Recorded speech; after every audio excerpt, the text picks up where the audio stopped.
అదే RTV app వార్తల్ని క్షణాల్లో చదివే అవకాశం ఉంటుంది. ఒక న్యూస్ పేపర్, ఒక టెలివిజన్ ఛానల్ మీ చేతుల్లో ఎప్పుడూ ఉంటాయి. ఉత్తర తెలంగాణ వరప్రదాయానికి మరోసారి వరద పోటెక్కింది. రెండవసారి శ్రీరామ్ సాగర్ ప్రాజెక్టు గేట్లు ఎత్తారు. 24 గేట్ల ద్వారా శ్రీరామ్ సాగర్ ప్రాజెక్టు నీళ్లు గోదావరిలోకి వదులుతున్న పరిస్థితి. శ్రీరామ్ సాగర్ ప్రాజెక్టుకు భారీగా ఇన్ఫ్లో వచ్చి చేరుతుంది. 1,27,000 క్యూసెక్స్ల వరద నీరు వచ్చి చేరుతున్న నేపథ్యంలో ఇప్పటికే శ్రీరామ్ సాగర్ ప్రాజెక్టు నిండు కుండను తలపిస్తుంది.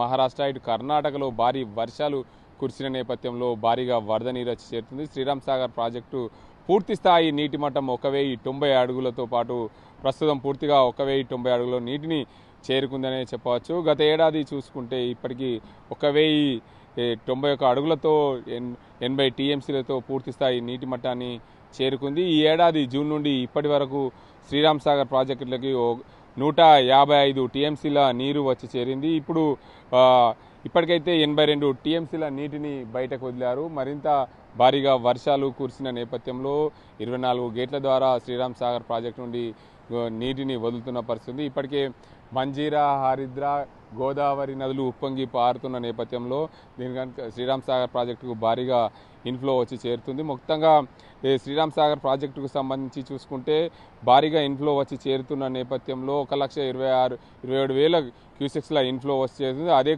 అదే కోవలో కూడా 1,26,000 క్యూసెక్స్ల అవుట్ఫ్లో కూడా వదులుతున్నారు. గోదావరి ఫ్లడ్ గేట్ల ద్వారా 24 గేట్లు ఎత్తి గోదావరిలో కొడుతున్నారు. ఇటు కాకతీయ, అటు మంజీరా కాకతీయ సరస్వతి కాలువల ద్వారా పూర్తి స్థాయిలో సాగునీటికి కూడా వదులుతున్న పరిస్థితి ఉంది. శ్రీరామ్ సాగర్ ప్రాజెక్టు వద్ద ఇప్పటికే ఇటు నిజాం సాగర్ గేట్లు ఎత్తి మంజీరా ద్వారా నీటిని కూడా ఏదైతే గోదావరిలోకి వస్తున్నాయి, గోదావరి కాలువ ద్వారా శ్రీరామ్ సాగర్ ప్రాజెక్టుకి భారీగా వరద నీరు వచ్చి చేరుతుంది. అందులో చూసుకోవచ్చు పూర్తిగా నీటినంతా కూడా గోదావరి పాలవుతున్న పరిస్థితి కనిపిస్తుంది. ఉత్తర తెలంగాణ వరప్రదాయని శ్రీరామ్ సాగర్ ప్రాజెక్టుకు మరోసారి వరద పోటెత్తిన నేపథ్యంలో 24 గేట్ల ద్వారా పూర్తిగా గోదావరిలోకి వదులుతున్న పరిస్థితి నెలకొంది. ఇప్పటికే ఖరీఫ్ పంటలు పూర్తయ్యాయి. ఖరీఫ్ పంటలు పూర్తయిన నేపథ్యంలో నీటిని పొదుపుగా వాడుకునేందుకు కూడా అధికారులు సిద్ధం చేస్తున్నారు. శ్రీరామ్ సాగర్ ప్రాజెక్టు నిండుకుండను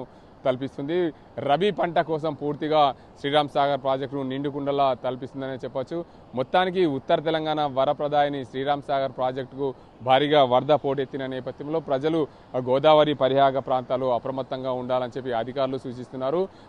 ఏదైతే కర్ణాటక, మహారాష్ట్రలో భారీగా కురిసిన వర్షాల నేపథ్యంలో గోదావరికి మరోసారి వరద పోటెక్కింది. అటు మంజీరా నది, ఇటు గోదావరి నది ద్వారా భారీగా వరద నీరు వచ్చి చేరుతున్న నేపథ్యంలో శ్రీరామ్ సాగర్ ప్రాజెక్టులకి అత్యధికంగా ఇన్ఫ్లో వచ్చి చేరుతుంది. 24 గేట్ల ద్వారా గోదావరిలోకి వదులుతున్నారు అధికారులు. ఇప్పటికే నిజామాబాద్ జిల్లాకు వరప్రదాయన నిజాం సాగర్ ప్రాజెక్టు ద్వారా గేట్లన్నీ ఎత్తివేయడంతో వరద ఉధృతి మరింత పెరిగింది.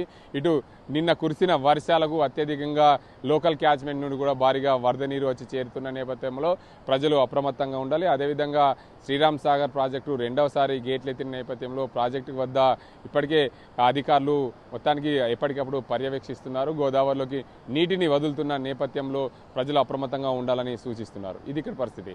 కెమెరా పర్సన్ అజీంతో గంగారెడ్డి, ఆర్టీవీ, నిజామాబాద్.